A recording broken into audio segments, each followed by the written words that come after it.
Picture a wagon creaking west across the high plains in the summer of 1847. A few dozen families inside, half-starved, hauling almost nothing but their names.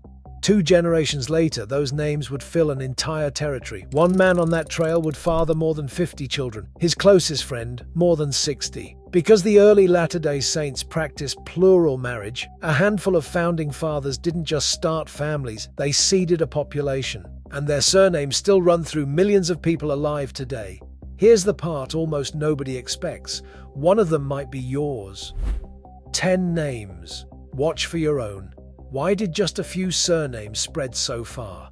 Simple arithmetic. Picture one founder with 40 children. Give each of them 8. That's over 300 grandchildren from one man. Let those grandchildren have families of their own, and within a century you're counting descendants in the tens of thousands. Geneticists call it the Utah founder effect. And these families wrote everything down. Every birth, every marriage, every death, not as a hobby, but as a religious duty. Those records grew into the largest genealogical archive on Earth. So let's count down 10 founding surnames. If yours turns up, pay attention. Number 10. Woodruff. Wilford Woodruff became the 4th president of the church, and in 1890 he ended plural marriage. But here's why he earns his place. In 1894, he founded the Genealogical Society of Utah, the direct ancestor of Family Search, today the largest genealogical organization in the world. The very tool that lets you check whether you descend from any name on this list was built by one of the men on the list. Number 9. Snow. 2 Snows matter here, brother and sister. Lorenzo Snow became the 5th president of the church, but it's his sister who gives the name its shine. Eliza R. Snow, called Zion's poetess, was the most celebrated woman writer of early Mormonism, and she was a plural wife, first of Joseph Smith, then of Brigham Young. Through her, the Snow name is tied by marriage to both founding leaders of the entire movement. Number 8. Pratt, Parley P.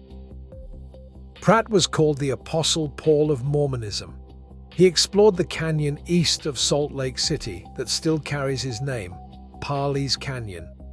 His line reaches straight into modern politics. Mitt Romney is his great-great-grandson, and so is John Huntsman. Pratt's descendants are so numerous, tens of thousands of them, that in some Utah classrooms, when a teacher asks who descends from Pratt, a third of the hands go up.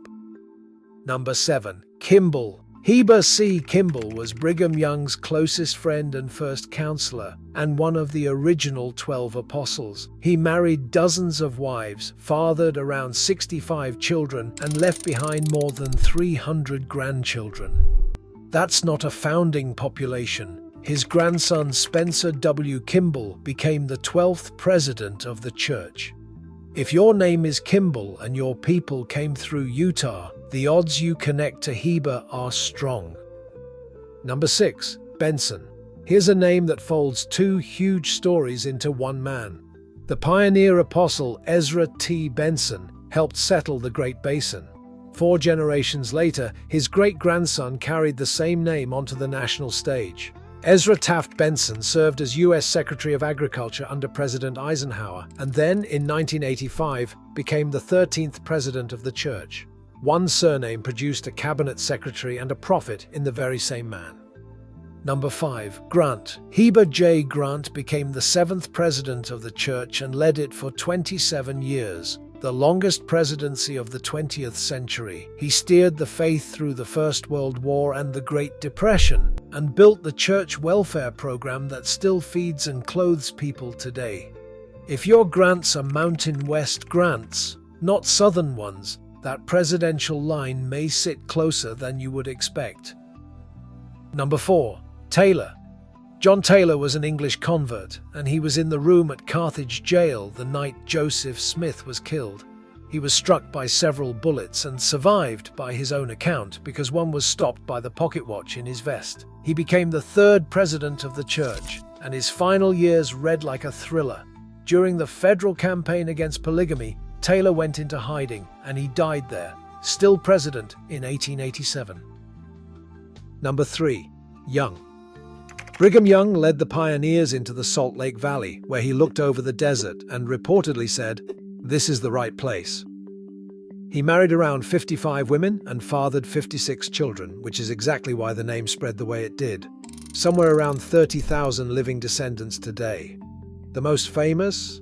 Hall of Fame quarterback Steve Young, who led the 49ers to a Super Bowl and is Brigham's great-great-great-grandson. Raised in Connecticut, Steve has said nobody even connected him to the name until he started winning games at Brigham Young University. Number 2. Marriott. This one built an empire you have almost certainly slept inside. J. Willard. Marriott founded the Marriott Hotel Company, which grew from a 9-stool root beer stand in 1927 into the largest hospitality chain in the world. He was born at Marriott Settlement in Utah, a town founded by his great-grandfather. A devout member his whole life, he placed a Book of Mormon in every one of his hotel rooms, a tradition that still endures today. Number 1. Smith. And everything begins here. Joseph Smith, the founding prophet, born in Vermont in 1805 and killed by a mob at Carthage jail in 1844, just 38 years old. But here's the honest part. Smith is the most common surname in the English-speaking world, so carrying it on its own proves nothing. What matters is the line behind it. Most of the prophet's own children stayed in the Midwest, which means the Utah Smiths more often trace to his brother Hiram, who died beside him at Carthage, and whose descendants include 2 later presidents of the church. So bring it back to the genetics. When a small founding population has very large families and stays put for generations, shared DNA becomes traceable across an entire region. Researchers at the University of Utah linked those pioneer genealogies to medical records and built the Utah Population Database, one of the most valuable resources in the history of human genetics.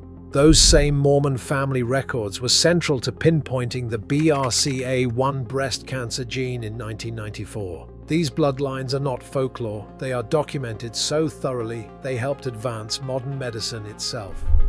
Now, the honest caution. A shared surname is not proof of a specific pioneer line. Finding your name here means you should look, not that you already know. Pull your family tree on Family Search, the archive Wilford Woodruff started in 1894, and confirm it with a DNA test.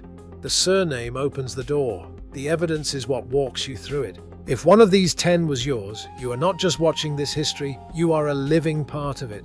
Subscribe, and we will keep tracing the bloodlines that built the West, one name at a time.